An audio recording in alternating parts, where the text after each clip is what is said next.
चलो भाई और बहनों, अब दिमाग लगाना। Chapter number 10 light. अब लाइट चैप्टर जब शुरू कर रहे हैं तो उससे पहले हमें पता तो रहना चाहिए ना कि लाइट क्या होती है कि नहीं। तुम लोगों को तो बहुत अच्छे से पता है लाइट क्या होती है, ठीक है। तो लाइट का मतलब क्या है, इस चैप्टर में क्या क्या पढ़ना है, तो पहले मैं वो समझा देता हूँ। सुनो, इस चैप्टर में पढ़ना है हमें दो topic, that is reflection and refraction. Reflection क्या होता है बाद में पढ़ेंगे, रिफ्रैक्शन क्या होता है और बाद में पढ़ेंगे, लाइट क्या होता है वो अभी पढ़ेंगे, ठीक है। सबसे पहली बात, रिफ्लेक्शन और रिफ्रैक्शन के फिनोमिना हमें कंसीडर करने हैं। पहली बात तो रिफ्लेक्शन, रिफ्रैक्शन क्या होता है, पहली चीज। उसके बाद वो फिनोमिना कैसे काम करते हैं, दूसरी चीज। और तीसरी चीज ये कि हमको इस चैप्टर के अंदर लाइट के बारे में पढ़ना है कि वो लाइट टकराती है तो क्या होती है, बैंड होती है, मुड़ती है, ये सब रिफ्लेक्शन रिफ्रैक्शन में आएगा। बाकी मिरर्स पढ़ने हैं, लेंसेज पढ़ने हैं, और मिरर भी अलग अलग तरीके के। आया समझ में क्या बोला। लास्ट में एक टॉपिक है पावर। समझाया मैं क्या कह रहा हूँ। सिंपल सा मतलब है, हमको लाइट की वजह से होने वाले सारे फिनोमिनास के बारे में यहाँ पे कंसीडर करना है, पहली चीज। दूसरी चीज ये कि लाइट की वजह से हमें चीजें दिखाई देती है। अभी मैं लाइट के कॉन्सेप्ट में जब बताऊंगा तब सब कुछ आ जाएगा, लेकिन अभी के लिए समझो कि लाइट की वजह से हमें सब कुछ दिखाई देती है। दिखाई देने के लिए आपके पास आंख होनी चाहिए, है कि नहीं। अगर आंख ही नहीं होगी तो ये दुनिया रंगीन कैसे कैसे होगी। आया समझ में मैंने क्या बोला। तो इसीलिए आपके पास आंख होनी चाहिए, और आंख किस तरीके से किसी भी चीज को डिटेक्ट करती है, किसी भी चीज को सेंस करती है, कि हमको देखने के कैसे एबल करती है, ये इस चैप्टर में नहीं है। पहली बात, ये चैप्टर 11 का कॉन्सेप्ट है कि अगर लाइट पड़ती है किसी ऑब्जेक्ट पर और आपकी आंख कैसे उस चीज को मतलब रिसेप्ट करती है, ठीक है। तो वो सब हम बाद में पढ़ेंगे। इस चैप्टर में सिर्फ हम लाइट पर फोकस करेंगे और लाइट की वजह से होने वाले फिनोमिनास को ऑब्जर्व करेंगे। दूसरी एक और चीज है, लाइट की वजह से कई सारे इन्वायरमेंटल फिनोमिनास भी होते हैं, वो भी हम चैप्टर 11 में पढ़ेंगे, ठीक है। मतलब बेसिकली हम इस चैप्टर के अंदर क्या पढ़ने वाले हैं, लाइट के बारे में, और लाइट के वजह से रिफ्लेक्शन के थ्रू जो चीजें होती है और रिफ्रैक्शन के थ्रू जो चीजें होती है। समझना है, एक तरह से हम कंसेप्ट की बातें कर रहे हैं। आया समझ में क्या बोला। तो सबसे पहला क्वेश्चन ही आता है कि what is light, what do you mean by light. आप कैसे डिफाइन करोगे कि लाइट क्या होता है और क्या है लाइट। तो मैंने सिंपल सी भाषा में डिफाइन करने की कोशिश की, और वो ये, light is a form of energy which makes us able to see. Light एक फॉर्म ऑफ एनर्जी है जो हमको एबल बनाती है किसी भी ऑब्जेक्ट को ऑब्जर्व करने में, देखने में। अगर लाइट ही नहीं होगी तो ना ही आप मुझे देख सकते, ना ही मैं आपको देख सकता, ना ही तुम अपने आसपास के किसी ऑब्जेक्ट को देख सकते। मानो फॉर एग्जांपल तुम एक डार्क रूम में जाते हो, ठीक है, तो आसपास के ऑब्जेक्ट्स तुम्हें दिखाई देते हैं क्या, नहीं दिखाई देते। रीजन, क्योंकि वहां पे लाइट नहीं है। लाइट एक ऐसी एनर्जी है जो हमको एबल बनाती है चीजों को देखने के, पहली चीज। दूसरी चीज ये कि लाइट आती कहाँ से, तो लाइट के अलग अलग सोर्सेज है। सबसे कॉमन सोर्स और सबसे इंपॉर्टेंट सोर्स क्या है, हमारा सन, सूरज, है कि नहीं।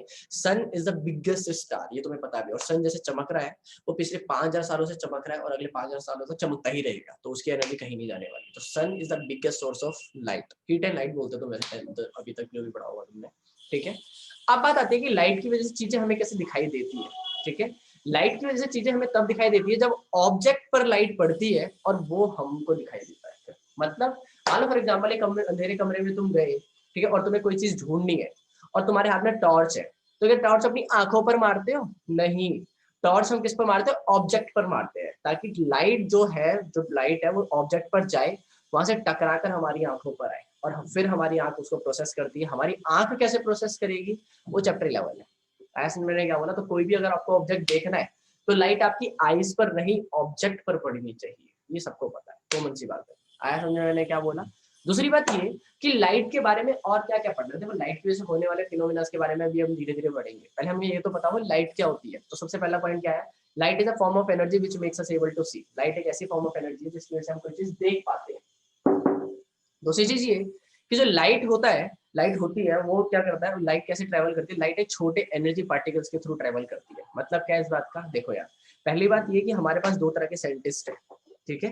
वो दो तरह के साइंटिस्ट क्या बोलते हैं, एक तरह के साइंटिस्ट बोलते हैं कि जो लाइट होती है ना वो एक कांस्टेंट तरीके से चलती है। समझाया मैंने क्या बोला। मतलब ये कि एक उस वेव नेचर है उसका, एक वेव की तरह चलती है। समझाया मैंने क्या बोला। लेकिन एक दूसरी तरीके के साइंटिस्ट हैं जो कहते हैं जो लाइट है ना वो पार्टिकल की तरह काम करती है। पार्टिकल की तरह काम करने का मतलब है कि लाइट के अंदर असलियत में छोटे छोटे पैकेट्स होते हैं जो जाते हैं और वो लाइट को एमिट कर रहे होते हैं। मतलब क्या है इस बात का, मान लो फॉर एग्जाम्पल, मान लो मेरे पास एक स्ट्रॉ है, स्ट्रॉ, ठीक है, मान लो एक मेरी स्ट्रॉ है, पाइप है, इसके अंदर से मैं कोई चीज भेज रहा हूँ, तो क्या मैं पार्टिकल्स को भेज रहा हूँ, नहीं, मैं एक कांस्टेंट किसी एक चीज को भेज रहा हूँ। उसके अंदर पार्टिकल हो उसकी बात नहीं कर रहा मैं, अभी कांस्टेंट एक चीज की बात कर रहा हूँ। समझ आया मैंने क्या बोला? लेकिन अगर मैं जो इसके अंदर से जो मैं मान लो सैंड भेज रहा था, तो सैंड जो छोटे छोटे पार्टिकल्स है उसको छोड़ दोगे, लेकिन इसके थ्रू जब मैं भेज रहा हूँ, एक बड़े से पाइप के थ्रू भेज रहा हूँ, तो तुम्हें पार्टिकल्स दिखाई देंगे नहीं, तुम्हें क्या दिखाई देगा कि कांस्टेंट कोई चीज जा रही है। समझ आया मैंने क्या बोला? लेकिन अगर वहीं पर मैं इस पाइप के बिना उस सैंड को भेजने लगूं तो छोटे छोटे पार्टिकल्स जाएंगे, है कि नहीं? तो लाइट के लिए भी दो तरह के साइंटिस्ट यही है। कुछ साइंटिस्ट ये बोलते हैं कि जो लाइट होती है वो सीधा वेव की तरह निकलती है, ठीक है। कुछ साइंटिस्ट ये कहते हैं कि जो लाइट होती है छोटे छोटे पैकेट्स की फॉर्म में निकलती है और फिर आगे आगे आगे आगे जाती रहती है। और असलियत में कोई भी चीज आपको मतलब तुम्हें मैं सिंपल से कंसेप्ट से समझा देता हूं। मान लो ये ऑब्जेक्ट तुम्हें दिखाई दे रहा है, तो एक तरह के साइंटिस्ट ये बोले कि लाइट आई, इससे टकराई, आपकी आंखों में चली गई, इस वजह से आपको दिखाई दे रही है। दूसरे तरीके के साइंटिस्ट क्या कह रहे हैं? दूसरे तरीके के साइंटिस्ट ये कह रहे हैं कि जो लाइट के छोटे छोटे पार्टिकल्स थे ना, वो छोटे छोटे पार्टिकल्स आए, इससे टकराए, इसे टकराने के बाद छोटे छोटे पार्टिकल्स मूव करे और एक एक करके आपकी आंखों में जा रहे हैं। दोनों समझ में आया? एक बोल रहा है वेव की तरह लाइट ट्रेवल कर रही है, आती है, टकराती है, आपकी आंखों में जाती है। दूसरा कौन कह रहा है? दूसरा क्या कह रहा है? दूसरा ये कह रहा है कि छोटे छोटे पार्टिकल्स की फॉर्म में आपकी आंखों के अंदर एंटर कर रही है, जिसकी वजह से आपको ऑब्जेक्ट दिखाई देता है।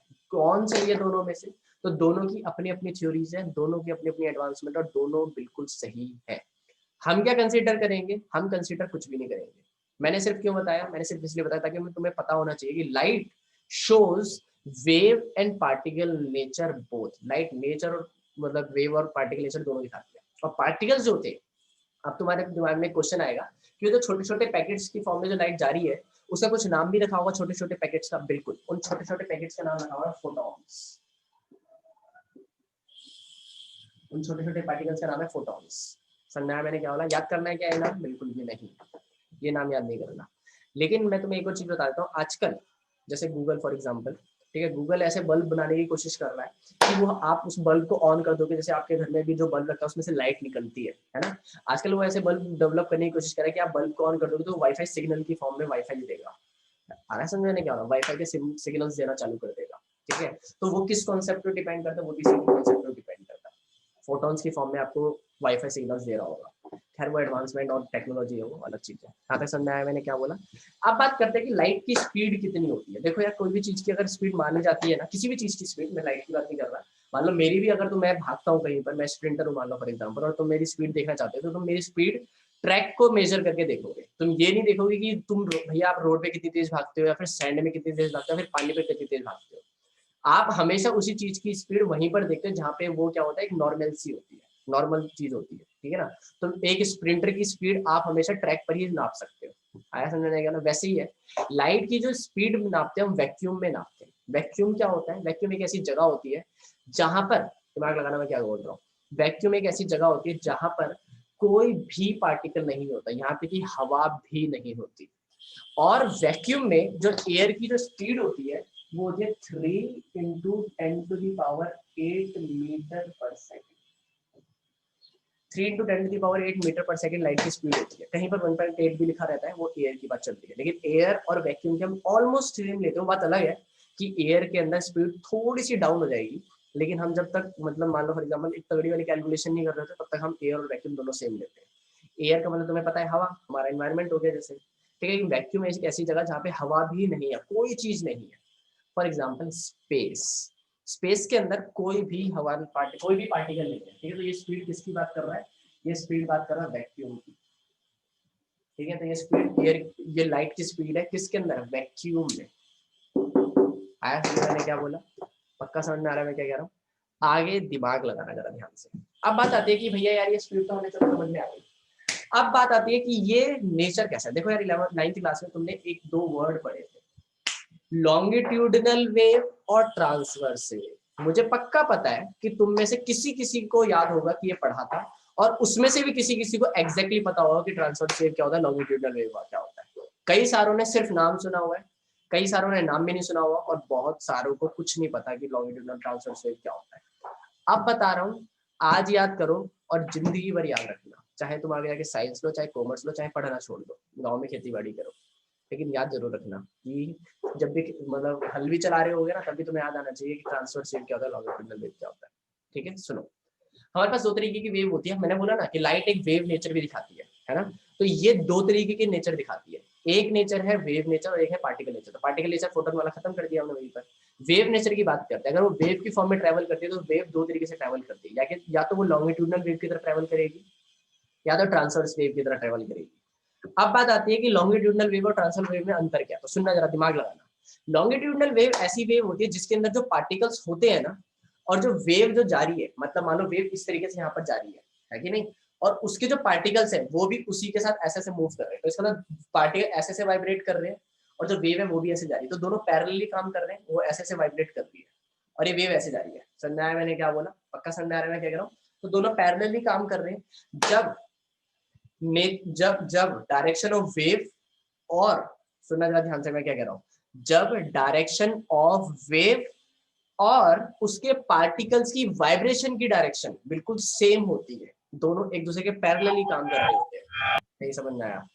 दोबारा सुनो, जहां पर वेव जा रही है, पहला पॉइंट, जहां पर वेव मूव कर रही है और उसके पार्टिकल्स भी अगर उसी डायरेक्शन में to and fro motion, to and fro का मोशन का मतलब होता है आगे पीछे, ठीक है, तो वेव वालों इधर की तरफ जा रही है और जो पार्टिकल्स है वो भी आगे पीछे इसी तरीके पे मूव कर रहे हैं, है ना, तो ऐसे ऐसे जा रही है। समझ में आ रहा है मैं क्या कह रहा हूँ? तो दोनों पैरेलली काम कर रहे हैं, ऐसी वेव को बोला जाता है लॉन्गिट्यूडनल वेव। समझ में आया मैंने क्या बोला? अब दिमाग लगाना, वेव ऐसे जा रही है लेकिन पार्टिकल्स ऐसे ना वाइब्रेट करके, इसके साथ पैरेलली वाइब्रेट ना करके इसके ऊपर वाइब्रेट कर रहे हैं, ठीक है, तो वेव ऐसे जा रही है और ये परपेंडिकुलरली इसके ऊपर वाइब्रेट कर रहा है। आया अंतर समझ में? मान लो ये दो वेव, ये वेव है, मान लो ये वेव है, ठीक है, और ये इसका पार्टिकल है, ठीक है, ये वेव ऐसे जा रही है और इसका जो पार्टिकल है वो भी इस तरीके से मूव कर रहा है, तो देखो दोनों एक ही डायरेक्शन में काम कर रहे हैं, दोनों ऐसे में काम कर रहे हैं, इसको बोलते हैं लॉन्गिट्यूडनल वेव। लेकिन वेव अगर इधर की तरफ जा रही है और जो पार्टिकल है वो ऐसे ऐसे वाइब्रेट कर रहा है ऊपर नीचे, समझना है मैंने क्या? ये ऐसे आगे जा रही है और ये पार्टिकल ऐसे वाइब्रेट कर रहे हैं, तो परपेंडिकुलर हो गया, इसको कहते हैं ट्रांसवर्स वेव। समझना है मैंने क्या बोला? लाइट क्या होती है? लाइट एक ट्रांसवर्स वेव होती है, मतलब ये कि जो पार्टिकल्स होते हैं वो परपेंडिकुलरली मूव कर रहे होते हैं, ठीक है, लेकिन जो वेव होती है वो सीधा सीधा जा रही होती है, तो पार्टिकल ऐसे ऐसे मूव कर रहे होते हैं। समझना है मैंने क्या बोला? ठीक है, तो लॉन्गिट्यूडनल वेव का एग्जांपल क्या है? लॉन्गिट्यूडनल वेव का एग्जांपल आपने 9th क्लास में पढ़ा था और पूरा चैप्टर पढ़ा था, that is sound chapter. Sound is a type of longitudinal wave, ठीक है, and light is a type of transverse wave. आया समझ में मैंने क्या बोला? तो एक और पॉइंट तुम्हें समझ में आ गया कि जो लाइट है वो एक ट्रांसवर्स वेव का नेचर दिखाती है। आया समझ में मैंने क्या बोला? मन करे तो याद कर लेना कि लॉन्गिट्यूडनल एक दूसरी वेव होती है जो साउंड होती है, उसका एग्जांपल है।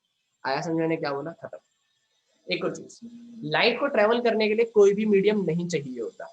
लाइट को ट्रेवल होने के लिए कोई भी मीडियम नहीं चाहिए होता, समझ लेना जरा ध्यान से। साउंड है फॉर एग्जांपल, साउंड को ट्रेवल करने के लिए, साउंड को ट्रेवल करने के लिए क्या चाहिए होता है? एक मीडियम चाहिए होता है। मान लो फॉर एग्जांपल हम दोनों आमने सामने बैठे हुए हैं, ठीक है, मैं अगर कुछ बोल रहा हूँ और तुम्हें सुनाई दे रहा है तो उसका सिंपल एक रीजन है कि हमारे बीच में जो एयर है उसकी वजह से वाइब्रेशंस हो रही है और वो मेरे यहाँ से निकल कर वॉइस बॉक्स से निकलकर तुम्हारे ईयर तक जा रही है। समझा है? हमारे बीच की अगर एयर हटा दी जाए, पानी भी नहीं है, हवा भी नहीं है, कुछ भी नहीं है, हमारे बीच में कोई मीडियम नहीं है, तो मैं जितना मर्जी तेज बोल लूं, पूरी एनर्जी लगा लो, तुम्हारे कानों तक, तुम्हारे कानों तक क्या, मेरे खुद के कानों तक मेरी आवाज नहीं जाएगी। रीजन, क्योंकि साउंड को ट्रेवल होने के लिए वेव, वो कोई पार्टिकल चाहिए होता है, इसीलिए स्पेस में दो साइंटिस्टों को अगर कम्युनिकेट करना होता है तो वो सिग्नल्स का यूज करते हैं, मतलब जो भी है टेलीफोन्स वगैरह। आया समझ में मैंने क्या बोला? ये एक रीजन है सबसे पहले। समझ आ रहा है मैं क्या कह रहा हूँ? इसीलिए याद रखना, जो लेकिन जो लाइट होती है उसको कोई भी मीडियम नहीं चाहिए। लाइट को ट्रेवल होने के लिए कोई मीडियम नहीं चाहिए। बस लाइट को अगर आपको इफेक्ट देखना तो उसको किसी चीज से टकराना पड़ेगा। मान लो अगर ये दिख रही है आपको तो ऑब्वियस सी बात है लाइट इसे टकरा रही है। समझ आया मैंने क्या बोला? तब आपको दिखाई दे रही है, ठीक है। इसीलिए जो स्पेस होता है वो ब्लैक दिखाई देता है क्योंकि वहां पे कोई है ही नहीं चीज। लेकिन जैसे कोई प्लेनेट बीच में आ जाता है लाइट के तो प्लेनेट चमकने लग जाता है, दिखने लग जाता है। ऑब्वियस सा रीजन है इसका। आया समझ में मैंने क्या बोला? समझ आ रहा है मैं क्या कर रहा हूँ? खत्म। अब दिमाग लगाना जरा, ठीक है, अब सुनना जरा ध्यान से। ये सब कुछ कॉन्सेप्ट जो मैंने बताया अपने टाइम में वो सब कुछ सिर्फ किसके लिए था? लाइट के लिए।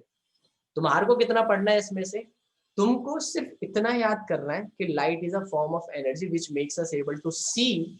Speed of light in air in vacuum is this. बाकी कुछ भी नहीं। आ रहा समझने क्या होना? तो सारी चीजें क्यों बताई गई है? वो सिर्फ इसलिए ताकि तुम्हारे स्कूल के टीचर, ठीक है, तो इसीलिए सारा कुछ किस लिए बताया गया? ताकि तुम्हें एक्स्ट्रा समझाया जा सके, ठीक है। अब सुनना जरा ध्यान से, दिमाग लगाओ और सुनो जरा ध्यान से। अब बात आती है कि यार भैया चलो ये तो ठीक है, अब हमको जो आपने दो वर्ड बताए थे और वो दो वर्ड कुछ भारी से लग रहे थे, वो क्या थे?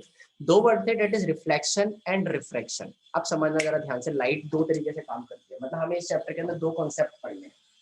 एक लाइट की वजह से होने वाला रिफ्लेक्शन फिनोमिना, और एक लाइट की वजह से होने वाला दूसरा फिनोमिना, डेट इज रिफ्रैक्शन। सुनना जरा ध्यान से, एक कॉन्सेप्ट हमें पढ़ना है रिफ्लेक्शन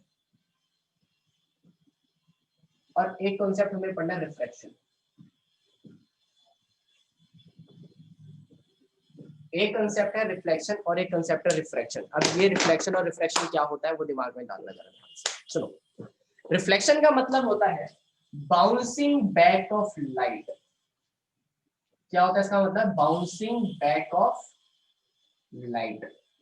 लाइट आई, टकराई और वापस चली गई। लाइट आई, टकराई और वापस चली गई, इसको कहते हैं रिफ्लेक्शन ऑफ लाइट। ऐसा समझाने क्या बोला? पक्का समझ में आ रहा है? तुम्हें कोई भी चीज दिखाई देती है तो वो रिफ्लेक्शन फिनोमेना की वजह से दिखाई देती है।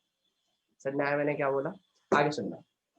रिफ्लेक्शन का मतलब क्या होता है? रिफ्लेक्शन का मतलब होता है बेंडिंग ऑफ लाइट। ये क्या था? Bouncing back of light. ये क्या है? Bending of light. Bending of light का मतलब क्या है? लाइट आई, टकराई और आर पार हो गई, लेकिन आर पार होते समय वो थोड़ा सा बेंड होके गई। मान लो फॉर एग्जांपल कोई लाइट है, वो इस तरीके से यहां तक आ रही है, कोई सरफेस है यहाँ पर, ठीक है, उससे टकराई, उसको पेनिट्रेट करते उसके आर पार हो गई, लेकिन थोड़ा सा उसने अपनी डायरेक्शन बदल दी। वो ऐसे आ रही थी नॉर्मली, लेकिन यहाँ पे जैसे टकराई उसने अपनी थोड़ी सी डायरेक्शन बदल दी। समझ में आया मैंने क्या बोला? इस तरीके को क्या बोला जाता है? इस तरीके को बोला जाता है रिफ्रैक्शन। तो अगर लाइट सीधा जा रही है और टकरा कर वापस आ जाती है तो उसको कहते हैं रिफ्लेक्शन। समझ आया मैंने क्या बोला? लेकिन अगर लाइट जा तो रही है और सरफेस से टकराती भी है, लेकिन अपना रास्ता बदल लेती है, उसके आर पार भी हो जाती है, लेकिन आर पार होने के बाद अपना रास्ता बदल लेती है, या तो इधर या तो इधर, कहीं पे भी जाए, लेकिन रास्ता जरूर बदलेगी वो। तो अगर ऐसा फिनोमिना हो रहा है तो इसका मतलब कौन सा फिनोमिना है? वो रिफ्रैक्शन फिनोमिना है। समझ आया मैंने क्या बोला? तो light shows two types of phenomena, that is reflection and refraction. Reflection means bouncing back of light. Light आएगी, टकराएगी और वापस चली जाएगी। समझ आया मैंने क्या बोला? क्या नाम है? सेकंड फिनोमेना इज रिफ्रैक्शन, जिसमें क्या होता है? Bending of light. लाइट आती है, टकराती है, सरफेस के आर पार भी हो जाती है, लेकिन अपना रास्ता हल्का सा बदल लेती है। ठीक है, स्ट्रेस दे रहा हूं मैं, हल्का सा बदल लेती है। रीजन हल्का सा बदलने का क्या है वो बाद में समझ में आ जाएगा। आया समझ में मैंने क्या बोला? हम क्या पढ़ने वाले हैं? हम सिर्फ और सिर्फ पढ़ने वाले हैं दैट इज रिफ्लेक्शन। तो क्या रिफ्रैक्शन नहीं पढ़ना? बिल्कुल पढ़ना है भाई, इतनी आसानी से थोड़ी तुम्हारा पीछा छोड़ देगा ये चैप्टर। रिफ्लेक्शन हम बाद में पढ़ेंगे, पहले हम पूरा फोकस किस पे करेंगे? रिफ्लेक्शन पे। एक तरह से हम, इसका मतलब ये क्या है, हमारा चैप्टर दो टाइप्स में डिवाइडेड है, एक है रिफ्लेक्शन और एक है रिफ्रैक्शन। समझ आया मैंने क्या बोला? मैं अभी भी एक बात बोल रहा हूँ, और प्लीज अपने दिमाग में ये चीज बिठा लो कि चैप्टर के बीच में छुट्टी मत करना। अगर ये चैप्टर बीच में छुट्टी करा, ठीक है, एक बात दिमाग में बिठा लेना कि वो समझाना और तुम्हारा समझना इम्पॉसिबल है। मैं नहीं समझा सकता, सिंपल सी बात है। अब चाहे तुम जितना मर्जी बैकअप मांगते रहो, किसी को इस चैप्टर का बैकअप नहीं मिलने वाला। ठीक है, इस चैप्टर का बैकअप कब मिलेगा? इस चैप्टर का बैकअप तब मिलेगा जब ये चैप्टर पूरा कंप्लीट हो जाएगा। ठीक है, जैसे अब कार्बन चैप्टर पूरा कंप्लीट हो गया और आज से वो हर एक चैप्टर अपलोड होने लगेगा ओपन। अभी तक तो मैं लिंक भेज दे रहा था, तुम सबके पास होंगे भी शायद बैकअप लिंक्स, लेकिन अब वो चैप्टर एक एक करके ओपन होने लगेगा। ठीक है, लेकिन ये चैप्टर ओपन भी नहीं होगा बाद में, ना बैकअप मिलेगा। समझ आ रहा है? बैकअप मन करा तो भेज देंगे, कभी ज्यादा दिक्कत हो रही थी नेटवर्क की तो। ठीक है, इसीलिए दिमाग लगा लेना, क्लास का क्लास में खत्म करना है, क्योंकि सिंपल सा लॉजिक है। कुछ चैप्टर ऐसे हैं जिसमें से कार्बन चैप्टर है, लाइट चैप्टर है, चैप्टर नंबर 9 है हेरिडिटी एंड इवोल्यूशन, उसमें से कई सारे कॉन्सेप्ट काट दिए जो टिपिकल कॉन्सेप्ट होते हैं, जो टीचरों के औकात के बाहर होते थे समझाने, वो कॉन्सेप्ट ही कई सारे काट दिए। लेकिन अभी भी उसके अंदर कुछ ऐसे कॉन्सेप्ट है जो तुम्हारे टीचर ना रुला देंगे, तुम्हारे समझ ही नहीं आएगा। लेकिन फिर आता है एक मसीहा, हिमांशु भैया, आया समझ में? मजाक मजाक छोड़ो, लेकिन एक बात याद रखना कि भाई ये चैप्टर मैं सिंपल सा बोल रहा हूँ कि तुम्हारे स्कूल के टीचरों को भी नहीं आते। सिंपल मतलब है। आते का मतलब ये नहीं है कि वो बेवकूफ है या फिर सच में नहीं आते, आते हैं, बिल्कुल आते हैं, लेकिन समझाना ना इन चैप्टरों को, उनका दीवार में सर मारना समझते हो ना, उसके बराबर है। ठीक है, और मैं सिंपल सा बोल रहा हूँ कि मैंने इतने तगड़े कॉन्सेप्ट डेवलप किए हुए हैं कि तुम्हें एक बारी में समझ में आ जाएगा। अपने स्कूल का ट्राई कर लेना चाहे तो, डीके वाले तो कर ही लेना। डीके, एमटीपीएस, सेंट जॉन्स वगैरह वगैरह जो भी है। समझ में आया मैंने क्या बोला? ठीक है, अब सीजन अगर होगी क्लास में तो भैया हमारा स्कूल का बताओ, माउंट का। ठीक है, समझ में आ रहा है मैं क्या कह रहा हूँ? ठीक है, तो इसलिए याद रखना कि प्लीज फोकस रहो, चैप्टर के पीछे छुट्टियां मत करो। अब तो ऑनलाइन क्लास है, अब जब ऑफलाइन क्लास होगी ना तो फूटोगे भी अगर छुट्टी करी तो, याद रखना। इधर सुनो, और तुम बिलीव करोगे आज आए 2-3 बच्चों के तो आज मैसेज आया कि भैया ये मेरी डिटेल्स मुझे भी लिंक भेज देना। अब सोचो ऐसे बच्चों को क्या किया जाए? इन बच्चों को घर पे जाके मारना चाहिए कि नहीं मारना चाहिए? सोचो कि ऐसे बेवकूफ भी भरे हुए हमारी क्लास के अंदर। सुनना जरा ध्यान से। Reflection, bouncing back of light and bending of light. समझ आया मैंने क्या बोला? दिमाग लगाना जरा ध्यान से। हम रिफ्लेक्शन पढ़ रहे हैं, रिफ्लेक्शन के बाद रिफ्लेक्शन पढ़ेंगे क्या होता है। चलो मैं एक बार बता देता हूँ, हमारे पास 10 मिनट से भी कम बचे हैं सेशन के। अगले सेशन में हम प्लेन मिरर पूरा मतलब ये मिरर इसको शुरू करेंगे और मिरर शुरू करेंगे और खत्म हो जाएगा। सेकंड सेशन मिस मत करना, ठीक है? अब सुनना जरा ध्यान से। सुनो यार, रिफ्लेक्शन का मतलब होता है कि मान लो फॉर एग्जांपल एक ये सरफेस है, इस पर लाइट आती है, इस पे टकराती है और वापस चली जाती है। आया समझ मैंने क्या बोला? मतलब लाइट आई, टकराई और वापस चली गई, ठीक है? लेकिन अगर रिफ्रैक्शन होता तो सरफेस पर लाइट आती, आर पार भी होती, लेकिन थोड़ा सा बैंड हो जाती। अब बैंड वो इधर की तरफ हो या फिर ऊपर की तरफ हो, वो उसकी मर्जी है, वो हम बाद में समझेंगे कि किधर की तरफ बैंड होगी। वो भी कॉन्सेप्ट है कि कहाँ पे बैंड होगी, ये भी हम बता सकते हैं, लेकिन वो रिफ्लेक्शन में पढ़ेंगे डिटेल में, वो अभी के लिए टेंशन लेने की जरूरत नहीं है। समझ आया मैंने क्या बोला? दूसरी चीज, हम रिफ्लेक्शन से रिलेटेड जो कॉन्सेप्ट पढ़ेंगे वो होगा मिरर। अब मिरर क्या क्या कितने तरीके का है वो बात की बात है। और जो रिफ्रैक्शन से रिलेटेड कॉन्सेप्ट पढ़ेंगे वो पढ़ेगा लेंसेज। लेंसेज कितने तरीके का वो भी बात की बात है। आया समझ मैंने क्या बोला? मतलब ये कि हम रिफ्लेक्शन पढ़ रहे हैं ताकि हम मिरर्स को समझ सके, उनके एक्शन को समझ सके। हम रिफ्रैक्शन पढ़ रहे हैं ताकि हम लेंसेज को समझ सके, उसके मैकेनिज्म को समझ सके। आया समझ मैंने क्या बोला? दूसरी चीज हमको इसके अंदर पढ़ना है एक न्यूमेरिकल। देखना, सुनना जरा ध्यान से। मैंने तुम्हें जब सेकंड टर्म स्टार्ट हुआ था ना तब भी मैंने बताई थी बात, फर्स्ट टर्म स्टार्ट हुआ था तब भी ये बताई थी। और मैंने ये बोला था कि हमारे पूरे सिलेबस में सिर्फ 2 चैप्टर ऐसे हैं जिनके अंदर से न्यूमेरिकल्स आते हैं, that is chapter number 12 and chapter number 10। Physics के हमारे पास लिमिटेड चैप्टर है, 10वां 11वां 12वां 13 14। समझ में आया मैंने क्या बोला? लेकिन न्यूमेरिकल 10वें चैप्टर में है और 12वें चैप्टर में है। दूसरी बात, 12वां चैप्टर फर्स्ट टर्म में आ चुका है, लेकिन न्यूमेरिकल फिर कहां से आएंगे? इसी चैप्टर में से आएंगे। और एक इंपॉर्टेंट बात याद कर लो, इस चैप्टर के अगर न्यूमेरिकल समझने हैं तो इस चैप्टर की थ्योरी तुम्हारे दिमाग में छपी होनी चाहिए, वरना न्यूमेरिकल के साइन भी तुम्हारे सामने लिख के दे दूंगा ना, तुम्हारी जिंदगी बीत जाएगी न्यूमेरिकल सॉल्व करने में। मैं लिख के दे रहा हूँ इस बात को। मैं ये बता भी दूंगा ना कि बेटा फॉर्मूले में यू वी तुम्हें जो जो दिखाई दे रहा है मैं उसकी वैल्यू तुम्हारे सामने लिख दूंगा, फिर भी तुम आंसर निकाल के दिखा दो, मैं अपना नाम बदल दूंगा, जब तक तुमने थ्योरी नहीं पढ़ी हुई। थ्योरी बहुत ज्यादा इंपॉर्टेंट है इस चैप्टर के अंदर। थ्योरी समझ में आएगी तो तुम्हें न्यूमेरिकल करने का मन करेगा, होंगे वो, ठीक है? और न्यूमेरिकल करने का मन करने के लिए तुम्हारे को मेरे को एक टॉपिक समझाना पड़ेगा, दैट इज साइन कन्वेंशन। और बेटा मैं साइन कन्वेंशन के लिए ही बोलता हूँ हमेशा कि तुम्हारे स्कूल के टीचरों को भी नहीं आता। इस बार मैं नहीं आता वर्ड यूज कर रहा हूँ, पहले मैं क्या यूज कर रहा था कि वो समझाने में दिक्कत होती है। इस बार मैं सीधा सीधा बोल रहा हूँ कि नहीं आता, क्योंकि साइन कन्वेंशन बच्चों का खेल नहीं है, लेकिन हम बना देंगे, वो बात अलग है। कुछ ज्यादा पढ़ाई होगी ना आज मेरी, है ना? वो बात अलग है यार, बढ़ाई लायक हो यार मैं, चलो छोड़ो वो बात। लेकिन एक बात याद रखना कि प्लीज मैं सिंपल सा बोल नहीं रहा, बड़ा चढ़ा नहीं रहा, मैं डरा भी नहीं रहा। सिंपल सा मतलब है कि इस चैप्टर में छुट्टी मत करना, साइन कन्वेंशन वगैरह इंपॉर्टेंट टॉपिक्स है, इसीलिए मैं साइन कन्वेंशन कभी भी होता है ना आधा घंटा ही बचा होता है तब भी नहीं पढ़ाता मैं वो, कोई और टॉपिक स्टार्ट कर दूंगा मैं, लेकिन मैं साइन कन्वेंशन पूरे एक प्रॉपर क्लास में पढ़ाता हूँ क्योंकि इसमें टाइम लगता है। आया समझाने क्या वाला? और जहां तक हो सकेगा तो मैं उस चैप्टर को छोड़ दूंगा, ठीक है? मैं क्या है उस टॉपिक को छोड़ दूंगा, मैं सीधा ऑफलाइन क्लास में ही पढ़ाऊंगा। जो जो ऑनलाइन पढ़ रहे होंगे उनको ऑनलाइन में पढ़ाऊंगा, लेकिन ज्यादातर मैं ट्राई करूंगा कि ऑफलाइन तक बचा रहे हो, क्योंकि ऑफलाइन में ही समझाया जा सकता है। तुम्हें बहुत मजा आएगा, लेकिन ये बात मेरी गारंटी है। समझाया मैंने क्या बोला? तो रिफ्लेक्शन में हम क्या पढ़ने वाले? मिरर। और रिफ्लेक्शन में क्या पढ़ने वाले? लेंसेज। अगर यहाँ तक अगर किसी को कुछ पूछना है सिर्फ यहाँ तक तो मुझे अभी बता दो, ठीक है? इसके बाद का कॉन्सेप्ट हम बाद में पढ़ेंगे। मुझे आवाज नहीं आ रही है यार, अब बोलो कोई, किसी को पूछना है कुछ तो। चैट में मैंने भेजा था। चैट में भेजा है भैया? इम्बेंडिंग, इम्बेंडिंग का मतलब, इम्बेंडिंग का मतलब क्या होता है भाई? पता नहीं मुझे। बेंडिंग का मतलब तो पता है, इम का मतलब क्या है आगे मेरे को नहीं पता यार। रिवर्सल ऑफ बेंडिंग सोच। रिवर्सल ऑफ बेंडिंग क्या बोल रहे हैं? चलो कोई नहीं, तू देख लियो, बता दियो मुझे किस चीज से रिलेटेड है, ये बता दियो, मैं बता दूं। भैया एक बार वैक्यूम एक ऐसी जगह जहाँ पे कोई भी पार्टिकल कुछ नहीं होता, ठीक है, कोई भी पार्टिकल नहीं होता, ना एयर पार्टिकल ना गैस, किसी भी चीज का पार्टिकल नहीं होता। वैक्यूम एक ऐसी जगह जो बिल्कुल खाली है, ठीक है। मान ले फॉर एग्जांपल एक बोतल है, ठीक है, ये मेरे सैनिटाइजर खत्म हो गया, सैनिटाइजर की बोतल है, ठीक है, इसके अंदर एयर होगी, थोड़ी बहुत एयर होगी, मैंने वैक्यूम पंप,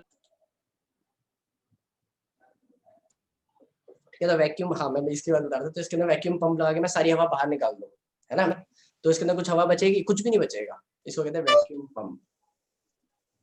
अबे कार्तिक म्यूट कर ले भाई। अब जब क्लास एंड होने वाली है तब तुम और बढ़ गए हो। अबे भाई होश में रहो, होश में।